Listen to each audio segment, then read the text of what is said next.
I'm Ken Isaacson. This week our spotlight is on the upcoming town elections scheduled for June 9th. This is the first time that Wayland will be voting almost entirely by mail, as prompted by the COVID-19 virus. We'll clarify mail-in voting procedures for town elections. The state legislation was passed in April that allows these town elections so everyone can vote by mail, although in-person voting will continue as usual for those who want to do that. We'll talk with Wayland Town Clerk Anna Ludwig and Town Administrator Louise Miller and get the details and understand exactly what the procedures are for voting in order to take advantage of mail-in voting. So good morning, Louise and Anna. Thanks for joining us again. And let's start with the first question. Some background about why Wayland Town elections got changed to June 9th. Basically, COVID-19 and I don't recall the exact date now, but it was mid-March. There was the declaration of a state of emergency by the state as well as by the town of Wayland. So our election was initially scheduled for March 31, I believe, and it could not take place on March 31, so we immediately had to postpone it. In early April, the legislature allowed the rescheduling of elections, but all town elections have to take place prior to June 30th. And at a Board of Selectmen meeting, the Board of Selectmen reviewed a calendar. At the time, we were trying to schedule according to the town code, which requires a town meeting take place within 7 days of the town election.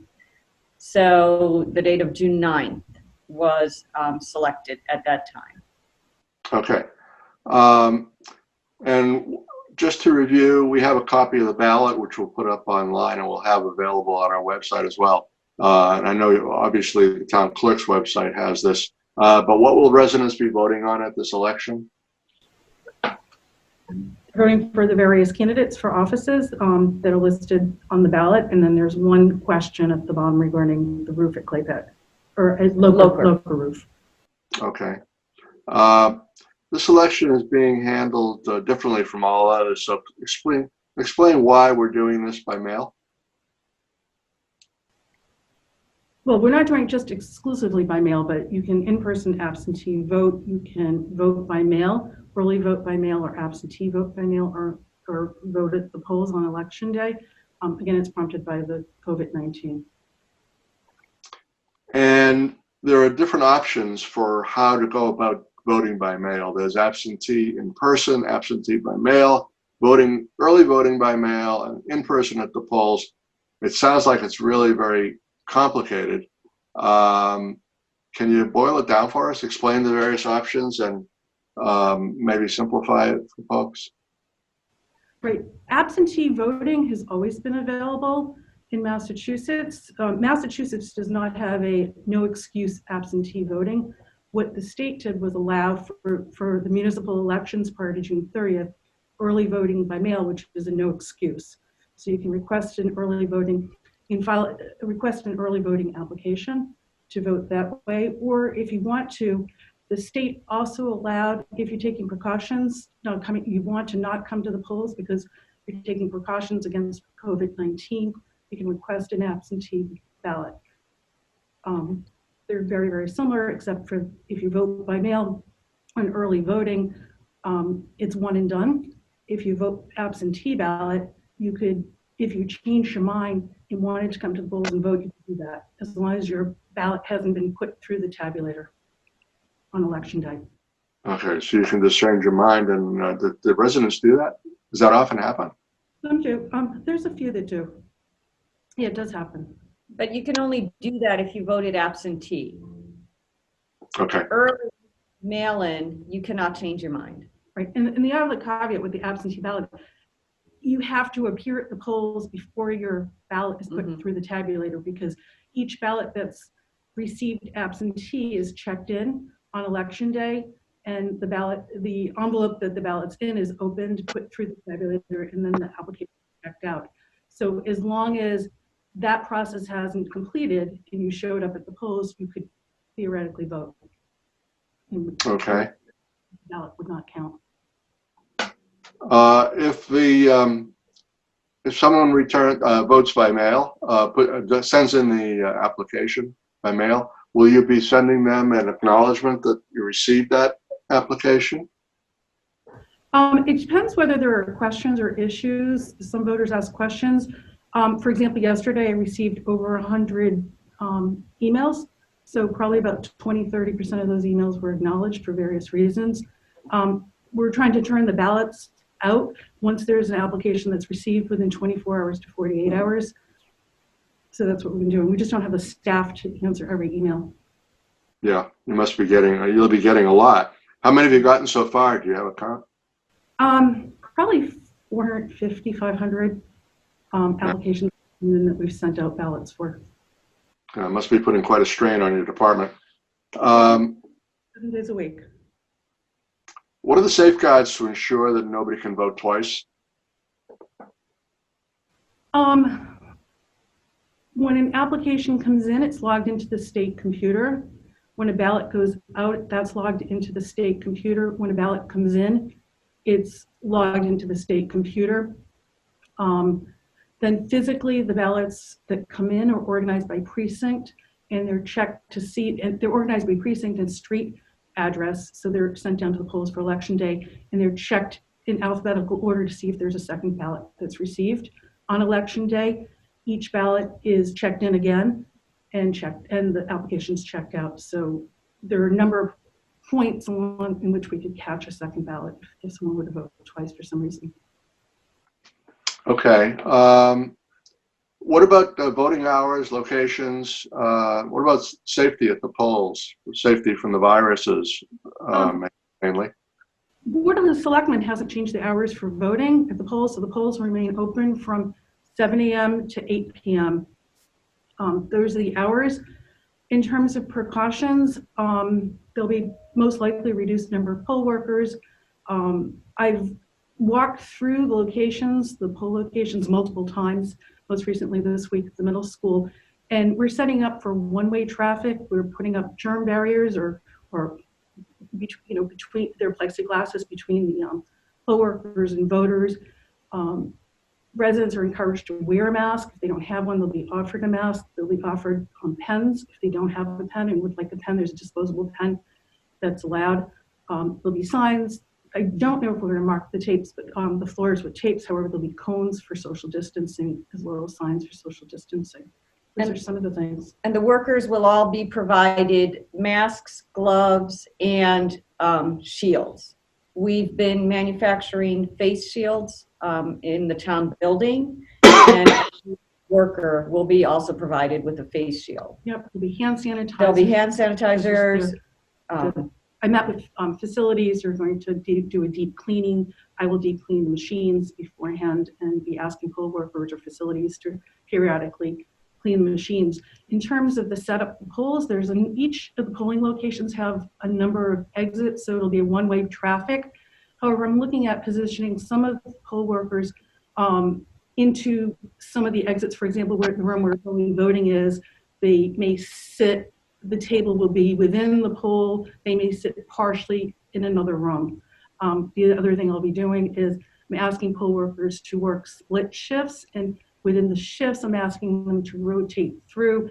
If the polls are empty, I'm asking them to step into another room or step outside, just so there's no worker is in a location for 15, 16 hours, or even 6 hours. I'd like to see them rotate through regularly. For example, checkout, there'll be greeters, checkout and greeters will alternate positions. Okay. And getting into the polls, we're going to have traffic control so that as people come and park and line up to get into the polls, if the weather is inclement, we will be asking that voters wait in their cars. And then when the poll area is clear and we can bring additional voters in, they will be directed to go in. Otherwise, they may be lining up outside, and we will have them maintain social distancing outside, and lines will be clearly marked. I am going to ask that there only be so many voters in the polls at a given time. Yeah. So logistically, we're working right now on safety of voters, safety of workers, and we should have that all figured out and down. We've been ordering equipment, we're calling for volunteers, and we're lining up our own staff so that we have sufficient coverage on election day. And if anybody wants to volunteer, they should contact the town clerk. Yes, in contact town clerk through town clerk at wayland.ma.us, or they can call 358-3630. They can also contact my office. Either way. We have a spreadsheet of volunteers that we've been maintaining during the COVID-19. And so they can contact my office as well. And that's 583621. All right. I'm sorry. I said it'd be great to have more residents to step up and volunteer. I've been reaching out to other towns. I have a clerk from the city of Southampton that's going to travel out. The town of Lincoln has offered to step in and assist, and I think the clerk from the town of Ware is planning to travel out, and I believe the town of Tewksbury has put out a town, I think it's Tewksbury, one of the towns up in that area, has put out on Facebook and social media requests for residents from their town to come to Wayland. And we've already done that. We have already contacted various volunteer groups and sent out emails. Oh, that's great. Okay. All right. One unrelated, sort of related question. As of May 17th, there's still no decision on when there will be an annual town meeting, whether or not there'll be an annual town meeting or when it might be. Can you give us any more information about what decisions have to be made and how that might resolve? Louise? Sure. So the Board of Selectmen have this on their agenda for Friday again. You're talking about May, what date is that, 21st? What? No, whatever. Friday. This Friday. That'll be the, so that was on the 22nd. May 15. 15th, okay, sorry. Yep. So it is on the Board of Selectmen agenda for May 15th. The special legislation that is currently before the House of Representatives does not include allowing for an open town meeting form of town meeting. There are some special provisions allowing for remote participation in a representative form of town meeting. And I have actually consulted with town administrators and town managers in other towns that have open town meeting. And right now, it seems like a lot of the other communities are going to delay their annual town meeting until sometime in September. So Board of Selectmen will decide that. Some of the decision points, items that we need a decision on that will make an annual town meeting both more efficient and the purpose of an annual town meeting, especially with respect to the budget, are the lifting of the limit on the number of persons who can congregate. Right now, under the state of emergency, we can't have groups of 10 or more. Obviously, an annual town meeting couldn't occur with groups of 10 or more only.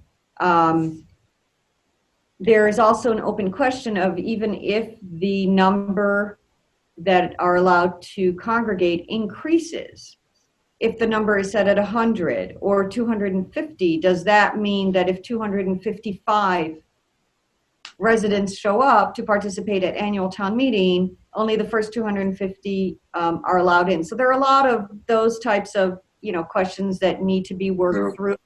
In addition, the state has not set its budget for fiscal year 21, and we're not anticipating that we're going to see a joint budget from the Senate and the House until sometime in August or even early September. So setting a budget without a House budget could be difficult. We are anticipating that state aid will be reduced next year. We don't know what the order of magnitude will be. So those are some of the questions that need to be resolved before we know when annual town meeting will occur. And of course, there are some articles that will be problematic if we delay annual town meeting, but that's the way it goes. We're in a state of emergency. Yep. Okay, thank you for that. Is there anything else that either of you want to add regarding the voting at the polls here in Wayland? So the only thing I would add is we also have additional hours where the town clerk's office will be open and it'll be outdoors. So people do not have to come into the town building. And those hours, and I'm just going to make them 10 to 2 on Friday, May 15, 10 to 2 on Saturday, May 16. And then the following week, 10 to 2, Friday and Saturday, May 22 and 23. And again, the following week, Friday and Saturday, May 29 and May 30. So folks will be able to come to the town building. This will be outdoors. They'll be able to answer questions, or if they need help with filling out absentee or mail-in requests, or if they even need, if they want to, they can vote right then and there. Right. And the town clerk will be here as well as the assistant town clerk to help voters. Okay, that's great. All right, very good. Well, thank you. I'm sorry, Anna, did you want to say something? And how that goes, I may include it to be on Sundays as well.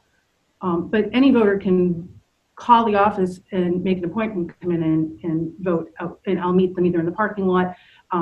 Some voters have been coming up the handicap ramp and voting literally through the window because I'm able to log the information into the state system and cast their ballots there. We had, I think, 2 voters that came in yesterday and did that. Okay. All right. Well, thank you very much for taking the time to be with us, and keep safe, and hope we'll talk to you again soon. All right. Thanks, Ken. Take care. Okay, you too. Bye-bye. Yep.